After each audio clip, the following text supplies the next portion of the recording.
Your girl Carlee. Carlee Russell. Now, Carlee Russell, she claimed that someone had kidnapped her. There was a kerfuffle, a quickie dink. There was a hold up. Carlee Russell. She disappeared.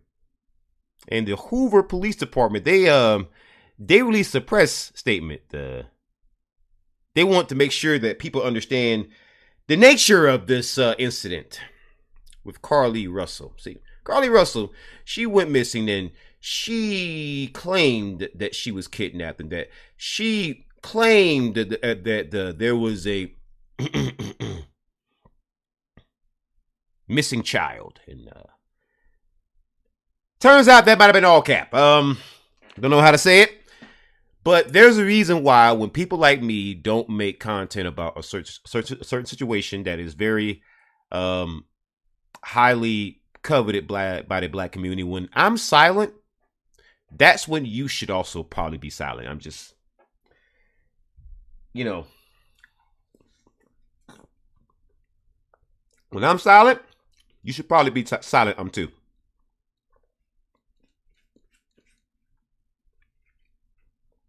Carlee Russell's case made no sense from beginning to end. And where did I know this?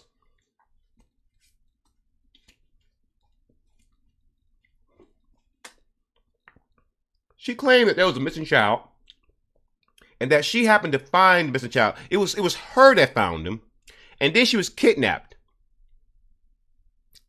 Throughout this whole incident, notice that the child wasn't mentioned anymore. See, that was the first red flag to me. I was like, wait a minute, what happened to the child? I mean, if someone's gonna kidnap a full-grown woman who's gonna fight you back, why not kidnap the child too? Who's probably less likely to fight you back.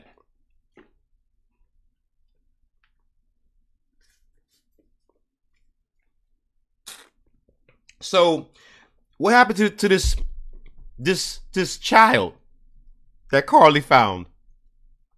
See, it's just like the Jussie Smollett situation. You remember when Dave Chappelle said the black community was speaking with our silence?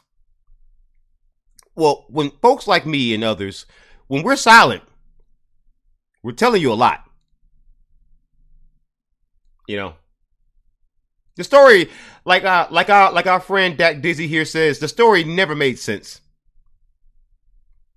Hoover Police Chief Nick Derzis said Russell left her job at 8:20 p.m. July 13th. Surveillance footage showed her concealing a dark-colored bathrobe, roll of toilet paper, and other items belonging to her place of employment. After picking up the food she ordered, she went to Target where she bought some granola bars and Cheez-Its. Only the food she ordered was found in the vehicle when the police arrived. Now, listen, if you're gonna hatch some harebrained scheme, the first thing you want to do is avoid surveillance cameras. Carlee, why would you do this, Carlee? I'm going to talk about Carlee, but then I'm going to talk about the implications of what Carlee is, right? The problems with the story, the reason why the story is a problem for me. Surveillance footage. Chief Derzis said surveillance footage caught Russell's vehicle riding along the side of I-459, but the only figure that appeared in the video was her getting out of the car. Derzis said she drove 600 yards, or the length of 6 football fields, following the child. Surveillance video near Russell's home recorded her walking down the sidewalk alone prior to arriving to her house and appeared conscious. Wait a minute. Wait. So you gonna make a police report, Miss Carlee? I'm not talking to you as ACAB devil or Father ACAB, or as an individual, or as a system guy on the internet. I'm talking to you as a black man to another, as a black man to a black woman, or black person to black person. Sweetie, you made a police report not realizing there's surveillance footage everywhere? You realize that when you mention a child is missing, they're not only going to just check social media. They're not going to just check, around the corner or down the street at the daycare. They're going to check everything. See, once you say child missing, these colorful organizations known as the FBI, see, they get involved. And, Carlee, why? Why, Carlee? Let me tell you though, the police have all this. They figured all this out. They figured they probably had this investigation wrapped up within about 6-7 hours. All they got to do is just look at the surveillance footage to realize this was all cap. So when you have missing black women all the time, why did the police and the media there go out of their way to highlight this story, knowing fully well it was probably a lie? Listen, you didn't even have to show me the surveillance footage. The part about the child and the fact that Carlee, that no child came up, no child was reported missing, there was no evidence of a child, no one kidnapped a child.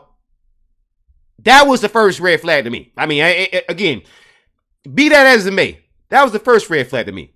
But why did the police and the media allow this story, which let's just say I'm no Walter Cronkite. I am a journalist. You can Google me. I'm actually well known. I'm no Walter Cronkite, but I figured it out pretty quickly. So why would they let this hit the media? You know why they let that hit the media. You know exactly why. Carlee's 911 call. The recording of Carlee's 911 call was played during the conference. In the call, she told the dispatcher she was driving on I-459 and saw a kid walking by themselves right by the exit. Quote, "There's just a kid walking by themselves. I think it's a little boy. He's wearing a white t-shirt and it doesn't look like he has any pants. It looks like a diaper," end quote. Carlee, if you're driving and you notice this, do you don't think somebody else might have, Carlee? Lord have mercy. So then she described them as a 3 to 4 year old boy. The dispatcher asked if the child had apparent injuries, to which Russell responded negative because she couldn't see that well. Carlee, you said you couldn't see that well, but you can tell the age of the child. You can tell what the child's wearing on. You can tell the child has on a diaper. You can tell the child is on the side of the highway as you're driving along the highway, and I'm assuming to be highway speeds. Carlee. So the dispatcher asked if the child, she gave the description of her vehicle, a red Mercedes-Benz sedan, and told the dispatcher she had her hazard lights on. During the call, Russell said she had made communication with the toddler, but agreed at request of the dispatcher to follow the kid to keep an eye on him. Oh, Lord, Carlee. See, the media pushed this story out there because they understood Carlee was lying. And this is now going to be used as cover, right? This is going to be used as cover for when the media does what the media usually does. See, there's a reason why they were in a rush to cover this story. Carlee's initial statement. Chief Durzis says Russell gave a brief statement prior to her being transported for evaluation the night she returned home.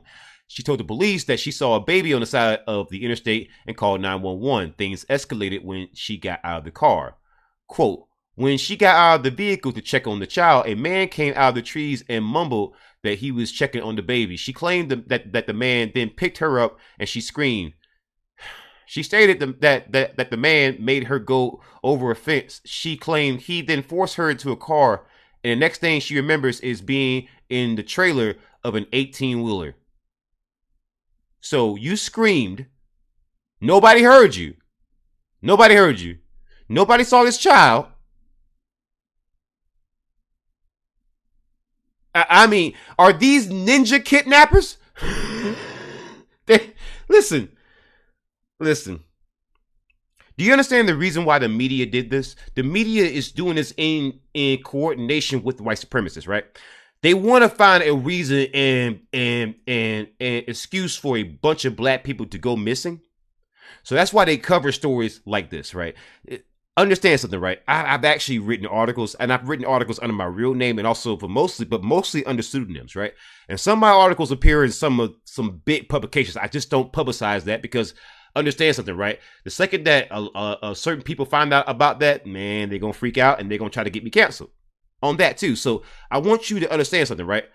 Again, the reason why the media covered this story, and they made sure to cover this story, is because they want to make sure that black people can't go missing. They want to make sure that black people can't go missing, right? And they can justify it, not covering it. They wanted to make sure that they have a way of making sure black women in particular can go missing. Again, there's going to be separate stories about black men, you know, trying to make them out into be like into being liars. But you see how you already have Jussie Smollett being used constantly against black men, right? Even though black men like Dave Chappelle, myself, and many others, we said from the beginning, that man lying. But then you had all the usual LGBT organizations, all the usual white feminist organizations who then popped up and criticized black men. You're being homophobic. You're not supporting them. I want you to see, right? I want you to see this, because a lot of people don't believe me when I say this stuff. Jussie Smollett, homophobia. I want you to see this.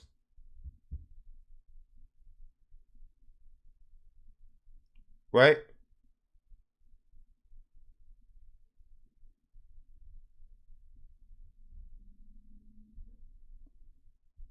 Because, here we go. Washington Post. I'm going to go ahead and archive this. I want you to see this, right? I want you to see how the media sets us up to be unalive, taken out, and then the media acts in complicity, right, with law enforcement. So the Jussie Smollett attack highlights the hate black gay Americans face, written by Eugene Scott 4 years ago, right? After Empire star Jussie Smollett was hospitalized early Tuesday after reportedly being attacked by two people who hurled slurs, black gay men took to social media and other outlets to share the challenges they face on a regular basis in this current political climate. So, do you understand what Eugene Scott just did in the first paragraph? What he just did was make it impossible for you to ever criticize or even question Jussie Smollett based on the shield he just set up. Because now, if you criticize Jussie, because now if you criticize Jussie, you're not just criticizing Jussie, you're criticizing all gay black men. Do you see what's happening here, right? So let's say that if I came out and initially said I don't believe this woman, do you understand that I wouldn't just be attacking her, right? I'm attacking all black women. I'm saying no, that's not what I'm saying. I'm saying I don't believe her. See.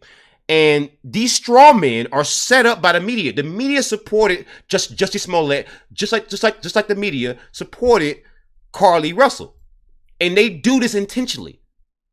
This is intentional. Listen, when have you ever seen a black woman get this much freaking attention? When? The media stopped asking questions in the Sandra Bland case. The media was sitting there trying to character assassinate Breonna Taylor. So why did the media run and jump on this? Why? Is that the media's usual MO when it comes to black women? Is that the media's usual MO when it comes to black women? Of course not. So why would they do it? Why? Why would they force the story onto the headlines? Is it because she's pretty? There's been a lot of pretty, beautiful black women who go missing, who get harmed, and the media doesn't care.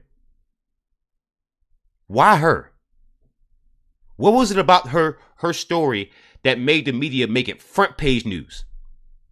If you're a black person right now, I don't care if you date interracially. I don't care if you're gay. I don't care if you're transgender. I don't care if you're lesbian. I don't care if you live in a different country. I don't care what part of the African diaspora you find yourself in. When have you ever seen the media look out for a black woman and it was for our benefit? In what country? Just ponder that as we continue as we continue with the story. Russell told the police the man was a white male with orange hair and was with a female and heard a baby crying. She stated that she tried to escape once but was captured and put in a car and blindfolded. The abductors allegedly agreed not to tie her up because they didn't want to impression her wrists. Carlee, if someone's going to kidnap you, they don't care what condition they leave you. Carlee, if you're going to be kidnapped, if people are going to have the gall to kidnap you in broad daylight, Carlee, they don't care about your wrists. Russell told detectives the man and woman took her to a house, made her undress, and took pictures, but cited no physical or otherwise contact. She said she woke up the next day and was fed cheese crackers by the woman who allegedly played with her hair. At some point, she said she was put back into a vehicle and tried to escape somewhere in the West Hoover area. Russell said she ran through the woods and came out near her home with a bruised lip, torn shirt, and $170 cash in her right sock. So the abductors who made you undress, they didn't take the cash? Carlee. Carlee. I'm mad that the story is so dumb. That's what I'm mad at right now. Why is the story so stupid? Why didn't you think this through? Confusing Google searches. The chief said on July 11th at 7:30 a.m., Russell searched for whether you have to pay for an Amber Alert. On July 13th at 1:03 a.m. was a search for how to take money from a register without being caught. On this only the same day, an hour later, was searched Birmingham bus station, and 30 minutes following that was a search for a one-way ticket leaving from Birmingham to Nashville. By 12 p.m. that afternoon, the police found a search for the famous abduction movie Taken. Carlee. Then 2 more searches related to the Amber Alert were conducted on the computer at Russell's job, including the maximum age of an Amber Alert per the chief. There were also 2 more searches on Russell's phone related to her mindset, but the chief declined to disclose the content for her privacy. Wow. And the FBI and Secret Service are involved. Carlee, you going to jail, girl. Carlee, if the Secret Service is involved, oh. Why?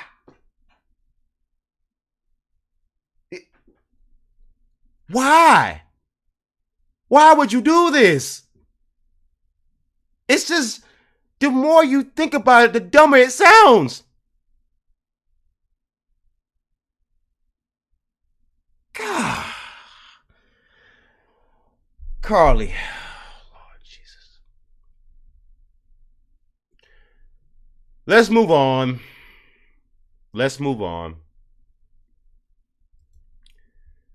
All right. So Florida will teach its students that slavery benefited black people. Oh my God. Florida will teach its students that slavery benefited black people. The Florida State Board of Education enacted new regulations on Wednesday that its detractors claim water down the importance of black history. So let's discuss this. As Florida continues to grapple with how educators approach black history in their classrooms, new guidelines will teach its students that slavery benefited black people. If it were anywhere else but Florida, I'd be shocked.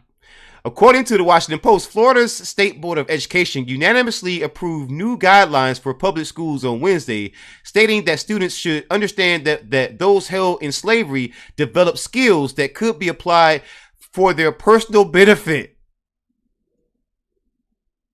Wait. So you forced us to work and you think that was...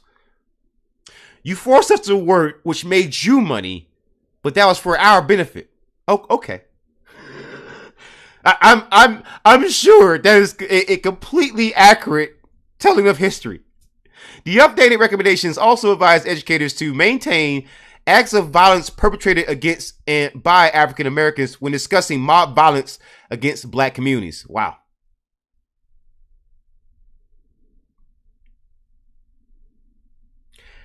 Florida Education Commissioner Manny Diaz. So here's another one of these Hispanic allies we keep hearing about. Manny Diaz. Does Manny Diaz sound like Jeffro Bodine? Oh, I don't know. It don't sound like Andrew Tate. It don't sound like Joe Biden. It sounds Hispanic. It sounds like Buenos Dias, you know? It sounds like ay caramba, you know? Oh. Another one of these allies we keep hearing about, huh? So apparently, our Hispanic allies in Florida decided to outlaw an accurate teaching of slavery. The school board could currently move forward on Wednesday with adopting regulations that comply with recently passed laws barring transgender students access to bathrooms based on their assigned sex at birth and outlawing the use of preferred pronouns in educational settings. These guidelines represent the most recent step in Florida's continuous discussion regarding how educators address Black history in the classroom, which includes the denial of an advanced placement African American studies course because it lacked educational value. Florida Governor Ron DeSantis, a Republican presidential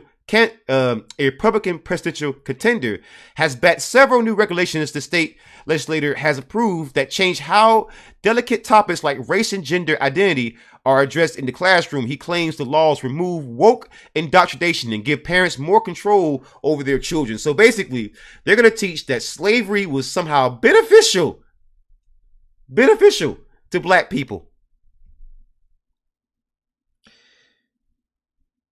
You know, one, I'm not shocked because it's Florida, but two, I'm not shocked because this is America, right? I want you to notice how this isn't the front page news that Carlee Russell was, right? Why is that?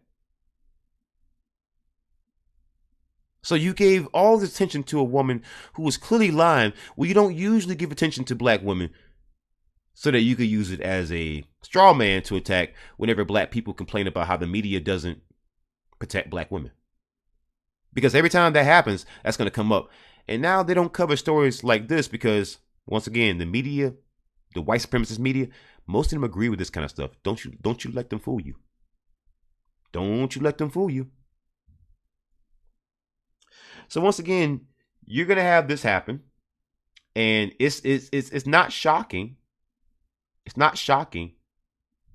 It's expected. It's just sad to see. You know, they want to give us a completely inaccurate retelling of slavery. The regulations restrict teachers from giving instruction that makes other students feel guilty because of acts performed by others in the past. And they forbid the teaching of critical race theory. Make them feel guilty. So, your children's fifis. Critics claim the governor has effectively silenced already disadvantaged communities. However, the parents' rights movement has held his work and demanded greater control over decisions like what books their kids may access at the library. Wow. The Florida Education Association, the state's largest teachers union, said the updated standards were a disservice to Florida students and are a big step backward for a state that has required teaching African American history since 1994. So you don't want white kids to feel guilty. Oh, thank you for telling me who the actual snowflakes are. So I want you to see that, right? The regulations restrict teachers from giving instruction that make other students feel guilty because of acts performed by others in the past, and they forbid the teaching of critical race theory. So, make other students feel guilty. Wow, that is a really interesting way of calling white children snowflakes. I mean, you mean to tell me these same white children can go on all these websites? They can show up on Xbox Live and PSN and they can show up on Steam. They can show up on all these crossplay games and Fortnite and all the Call of Duties and the NBA 2Ks, and they can talk all this smack. You know, Overwatch. They could be uber toxic. But suddenly they just melt down and become snowflakes? Well, that's interesting. At a meeting on education policy on Wednesday, Education Commissioner Manny Diaz said the revised Black history curriculum makes it more robust. Right. I think this is something that is going to set the norm for standards in other states, teaching the good, bad, and the ugly of American history in an age-appropriate manner, according to Diaz.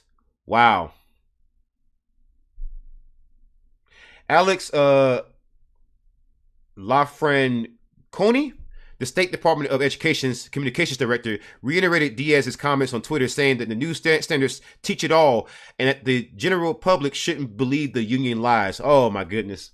So I'm seeing a lot of foreign names here. It looks like that could be Italian, you know. Alex Lafren Coney and Manny Diaz over here. These are your people of color coalition here. Wow. They say that we're too sensitive, huh? That we're the snowflakes. But you can't even hear something without feeling guilty. Man, that's a very interesting way of saying that white children are snowflakes. Because at this point, they are. They gotta be. They gotta be.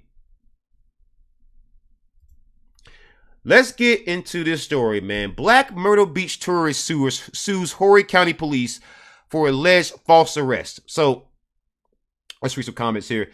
Dak Dizzy says, right, outline the story, talk crazy. Absolutely by Carlee Russell. Somebody like you, 333, says, exactly, and tell us we too sensitive. 100%. Black Myrtle Beach tourist sues Horry County Police for alleged false arrest. It's happened in South Carolina. It's happened in South Carolina on May 31st. I want to cover this story. Aisha Bryant is a black tourist who visited Myrtle Beach for spring break, has sued the Horry County Police Department, claiming officers falsely charged her with fraud despite allegedly looking for a white suspect in the case. Aisha Bryant of Savannah, Georgia, claims in the lawsuit filed May 30th that she was falsely accused of using someone else's credit card without permission on April the 2nd, 2021, to withdraw $400. The money was allegedly withdrawn from an ATM at a CVS pharmacy along 38th Avenue North in Myrtle Beach. Bryant claims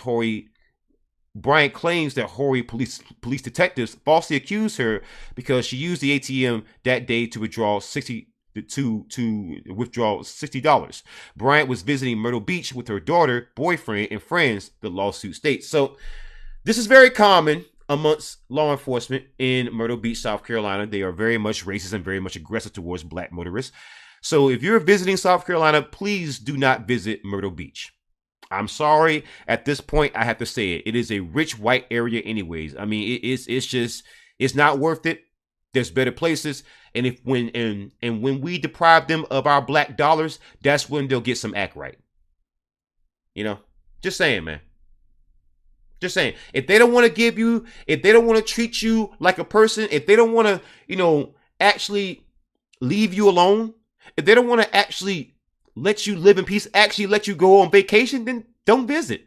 Don't give them your money. Do not give any more money to the state of South Carolina until South Carolina decides they want to do right by its black residents and anybody who happens to visit who's black. Deny them of your money. Stop giving them your money. In fact, I would even go as far as saying if you're a black person, Move out of Horry County. Nah. Or if you want to stay, don't make any large purchases there. Buy all of your stuff out of the area. No.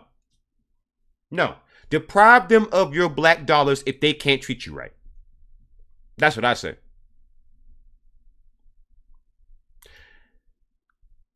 Here we go. So, Derek Chauvin to ask U.S. Supreme Court. I want to pull this from officer.com. I don't like this website, but I want to pull for this website because I want them to see, right, the trash that the average cop is. I'm glad they put this on their website. Derek Chauvin to ask U.S. Supreme Court to review conviction. The former Minneapolis police officer's attorney said there are several reasons why his client's conviction in the unaliving of George Floyd should be overturned, including the attention the case received. So because the case got a lot of attention, suddenly that means your client didn't choke this man out. Even though other people claim Derek Chauvin did the exact same thing. It's the caucasity for me, man. It's not audacity. It's just caucasity at this point. Former Minneapolis police officer Derek Chauvin is poised to ask the U.S. Supreme Court to reconsider his conviction in the unaliving of George Floyd, his attorney said. Chauvin was found guilty in April 2021 of second-degree unaliving, third-degree unaliving, and manslaughter in connection with Floyd's unaliving on Memorial Day more than 3 years ago. He was one of 4 officers called to a Minneapolis convenience store where Floyd, a 46-year-old black man, had allegedly used a counterfeit $20 bill to purchase cigarettes. Bystander video of the subsequent confrontation shows Chauvin kneeling down on Floyd's neck for more than 9 minutes, ignoring his cries of "I can't breathe." The clips were later shared on social media and quickly went viral, sparking fierce criticism of law enforcement and protests against police brutality in Minneapolis and beyond. Chauvin's attorney, William Moorman, said there are several reasons why the conviction should be overturned, including the amount of attention the case received. He has long argued the trial could have turned out differently if it was held outside of Minneapolis and away from the backlash triggered by what happened to George Floyd. This criminal trial generated the most amount of pretrial publicity in history, Moorman said Wednesday. More concerning are the riots which occurred after George Floyd's unaliving and led the jurors to all express concerns for their safety in the event they acquitted Mr. Chauvin. Safety concerns which were fully evidenced by surrounding the courthouse in barbed wire and National Guard troops during the trial and deploying the National Guard throughout Minneapolis prior to jury deliberations. That's Derek Chauvin's crying, whining attorney. Moorman in May requested the Minnesota Supreme Court reconsider the case after the Minnesota Court of Appeals, the Minnesota Court of Appeals in April rejected his arguments. On Tuesday, the state's highest court denied Chauvin's petition in a one-page order without additional comment, allowing Chauvin's conviction and 22.5-year sentence to stand. It's the caucasity for me, man. It wasn't fair, guys. You should be able to kneel on a black man and get away with it, guys. That's his argument, essentially. Yeah. We got one here from Vice News, man. Why do so many goose-stepping Yahtzees keep getting arrested for having CP? Man, a surprising amount of far-right extremists have been caught with some of the worst content imaginable. Is this a trend, or is CP just distressingly more commonplace than most realize? Last June, according to court documents, Jarrett Boyce crammed himself into the back of a U-Haul with his fellow members of Patriot Front, a white supremacist group, to protest an LGBTQ pride event in Idaho, and slur attendees as groomers. Standing shoulder to shoulder with the hateful crew wearing matching khaki pants, it's unlikely Boyce knew this would result in him eventually being sentenced to a year in prison for exploitation. Wow. So they talk about Chicago and all the things that happen in Chicago whenever a black person mentions anything, right? But they don't want to mention all these white boys here who are caught with all this disgusting material. I'm just saying, it's very interesting how people apply their priorities. Once the group pulled up to the event, they were all promptly arrested and charged with conspiracy to commit a riot. Less than a month later, police seized Boyce's phone. While they weren't actively searching for a legal CP on it, they found 22 photos of CP. According to court documents, these photos involve children from toddlers to prepubescence. Oh my gosh. He also sent a picture to a 16-year-old that was highly disgusting. Right? And Boyce says, don't believe the media, Boyce reportedly told his mother following his initial arrest. We were just there because they're grooming kids. Oh, wow. So you're calling other people groomers, but you were doing it yourself, sir. Boyce pled guilty to 9 felony counts of having CP earlier this year. The Patriot Front member is hardly the first person connected to neo-Yahtzee groups to be caught with that kind of material. In just the past few months, at least 2 other members of the same types of groups in the UK were sentenced to time in prison for having CP. Wow. Luca Benincasa, a 20-year-old from Cardiff who was a cell leader for the neo-Yahtzee group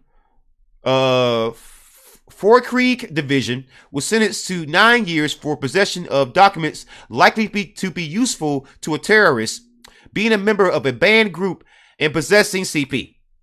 Wow. Wow.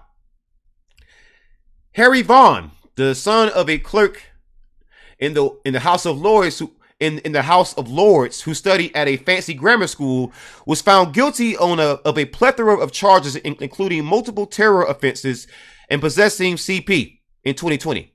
Vaughan, who created propaganda for the neo-Yahtzee group Sonnenkrieg Division, was initially given a suspended sentence, but reoffended last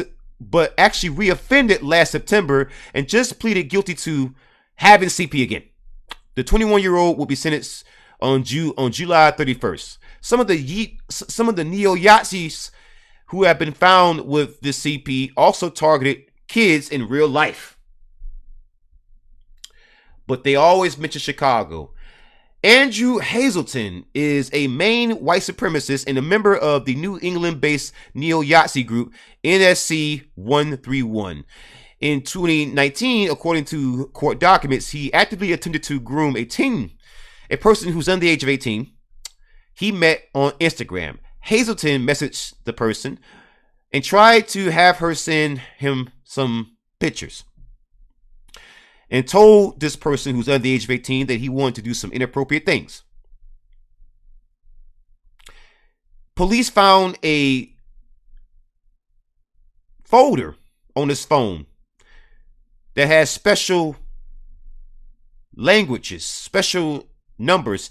The numbers were, the title of this folder was 1488. And if you know anything about the far right, then you know what that means.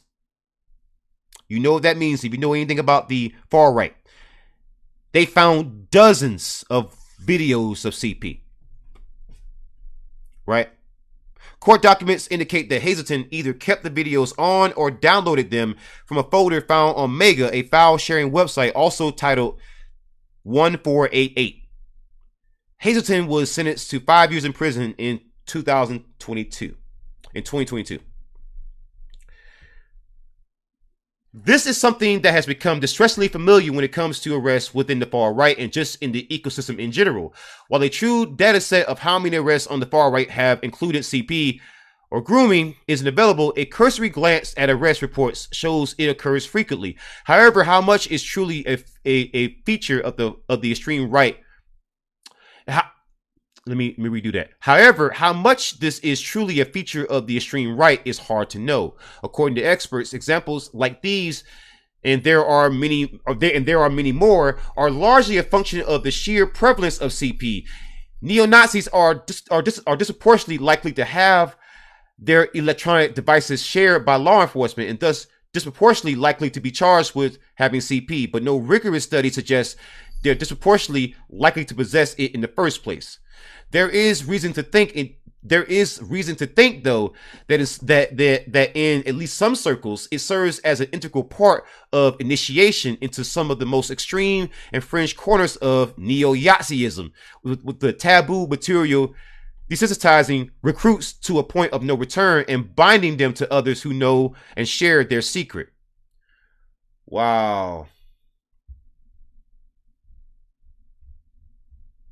Wow, there's a lot here, man. We got to get into this, man. The Order of Nine Angles, or O9A, is one of the most infamous and disgusting far-right groups active today. They have a decentralized, satanic neo-Yazi organization that encourages members to consume material considered vile by society. The group had been around for decades, but with the help of the internet and federal informants, their doctrine has become influential in the new wave of militant neo-Yazi accelerationist terrorist groups.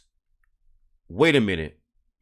Some of those people might be on TikTok, pretending to be far left extreme. They could have infiltrated the Black Panther Party. They could have infiltrated. Yo. Let's get into this. Yo, hey, Ace4950, somebody like you, Dak Dizzy, share this stream. I want my people to see this, man. I'm going to go over this whole article here, man. I'm going to go over this whole piece. Screw it. Let's do it. Let's get into it, man. Yo, I say I was going to wrap it up. No, bro. No, this is deep, bro. Yo, hold on. Give me a second, bro.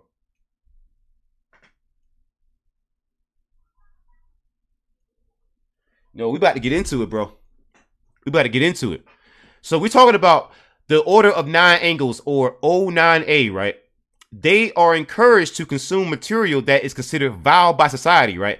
And they are considered to be accelerationists. While the group has undoubtedly had a large impact on the current far right, it's intentionally sensationalistic and obtuse in a way that makes reporting on it incredibly difficult. In the explainer about the group, the Institute for Strategic Dialogue writes, several O9A texts promote essay and horrible stuff as a way to transgress against civilized norms. So they promote victimizing people who are under the age of 18. They promote being a predator. Wow. Quote, O9A followers are more likely than other neo-fascists to be found with this sort of material because of their doctrinal willingness to embrace taboo and to embrace taboo, immoral, and violent practices. And analysts for the Institute for Strategic Dialogue told Vice News they did not want their name used out of fear of retaliation due to the extreme nature of the group.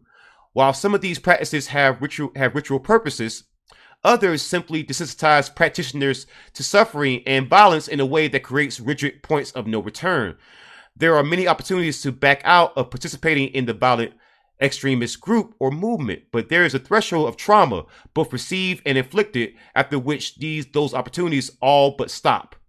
The list of O9A affiliated neo-Yazis arrested for CP or SA is a long one. Ryan Fleming, an organizer for the banned UK neo-Yazi group National Action, actively promoted OA9, according to British anti-fascist outlet Hope Not Hate, which has done some of the best work on the OA9 on the O9A. Fleming ran a Nexion, the O9A's term for sale, in Yorkshire, and was connected to the group internationally. Fleming was arrested in 2011 for imprisoning, torturing, and essaying someone who's under the age of 18.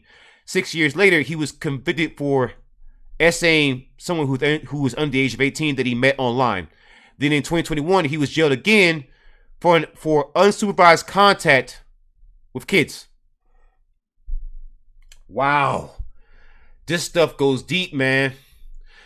Sonnenkrieg Division, an O9A connected offshoot of National Action, which itself broke up partially due to its ties to the satanic group, had several members be charged for possessing CP. Michael Schwarznick, a 19-year-old Polish national who was arrested for making terroristic threats, was found to have run a blog that encouraged essaying people who was under the age of 18. He received 4 years in prison. Jacob Turker, I want to say Shurix, another UK member, was found with terrorism propaganda and images of people who are under the age of 18 and other disgusting material, and he was sentenced to 4 years and 8 months. Quote, the contents of the images are fairly distressing. They have been clearly groomed, and there is a suggestion that these kids are forced to smile at the camera, according to a prosecutor who found the stuff on Schwarznick's phone. I hope I'm saying that name correctly, but wow. And in 2019, an unnamed 16-year-old 09A follower in the UK was convicted of essaying someone who was under the age of 18 and plotting a terror attack. The teenager was found to have drawn the 09A symbol and had written down one of their slogans. Satanic people who are Yahtzees, who are predators, can be found in North America as well, particularly in Atomwaffen, one of the most infamous neo-Yahtzee groups in recent memory, and its splitter groups. John Cameron Denton was an influential member of the group, known by his alias. Wow, his alias is RAPE. That's his alias. That's what this man is. Bruh. I'm going to highlight that, bruh. That was his name. He was known as that, bruh. Yo. Didn't lead Atomwaffen's Texas cell. He was also an 09A adherent, and under his watch, the group adopted 09A's aesthetics and began to promote some of their literature. In 2020, Denton was arrested in connection to a swatting ring. During the investigation, prosecutors stated they found evidence Denton shared disgusting images of one of his fellow neo-Yahtzees' underage girlfriend. So one of the other members of his same group was dating someone who's under the age of 18, which is disgusting by itself, but he had images on his phone. Yo! In fact, according to court documents, authorities were told by an informant that Denton traded CP back and forth with another white supremacist. Denton eventually pleaded guilty to swatting charges and was sentenced to 41 months in prison in 2020. It wasn't just Denton, according to court documents. Police initially went to interview Benjamin Bogart, another Atomwaffen neo-Yahtzee, over threats of mass violence he made online. While doing so, they executed a search warrant and found videos of full-grown adults doing horrible stuff to people who were under the age of 18. Bogart was sentenced to 80 months in prison for possession of CP. But it's a pattern now, as you can see. Right? According to Christopher Combs, who was an FBI agent who worked on the case, quote, testimony and evidence presented in this case demonstrated the defendant's fixation with committing barbaric and inhumane acts of violence against people who are under the age of 18 and others, end quote. Most recently, Angel Almeida, a 22-year-old New York man, was charged with creating and distributing CP in 2021. Almeida was caught because of his explicit social media posts bragging about his crimes, including one photo he posted on Instagram showing him in front of a special Nazi symbol with a sign that says, I am addicted to hardcore CP. When police raided his house, they found 09A material. He has yet to be tried. As you can see on the stream, this man was wearing that shirt with that symbol, with that on his computer screen. The group's influence is widespread partially because O9A encourages members to undertake insight roles where they join other groups in order to sow chaos. Therefore, O9A's fingerprints can be found in many prevalent groups acting today. It was particularly influential within militant accelerationist groups that were extremely active in the late 2010s, like Atomwaffen and the Base. One former member of an infamous neo-Yahtzee group that had elements of the O9A inside of it, who did not want to be named for legal reasons, told Vice News that inside chats, the material was joked about but never shared. Wow. So the informant says, quote, once again, the informant says, quote, the further down you go along that rabbit hole, the more extreme and unironic it becomes. In some cases, I was surprised to hear fellow Yahtzees were caught with CP, but in a lot of cases, unfortunately, I wasn't really surprised, especially if they had been involved, at least in the aesthetic of the O9A. At times, it was hard to tell fiction from reality. When one of the members of their group was arrested for possessing CP, they all just believed that it was planted by the feds, even though the accused had posted jokes about it. So every time a member of O9A was caught, they would say, oh, it's the feds, but the same person who was caught was joking about the same material.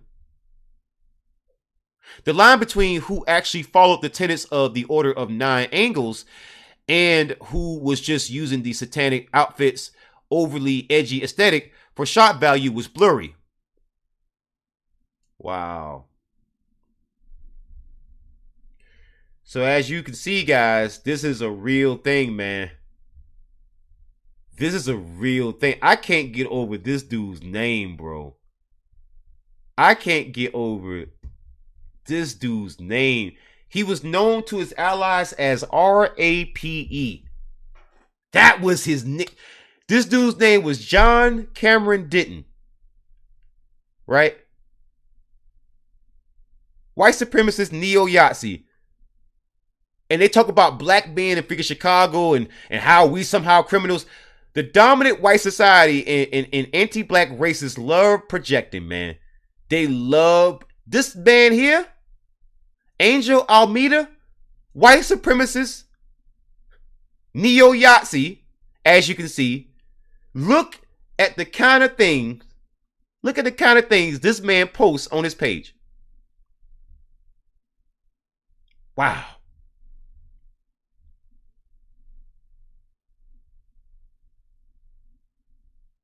Wow. Any update on reparations? I'm going to do a separate stream on that, man. Probably tomorrow. I'm going to be doing some more live streams. Tomorrow I'm going to be doing that. But for now, man, I think I'm going to wrap it down, man. I'm going to wrap it down because that was a marathon, man. I want to say, guys, be safe out there. Take care of yourself. Take care of each other, and whatever you do, man, avoid the police and don't make up stories. Lord Jesus, Carlee.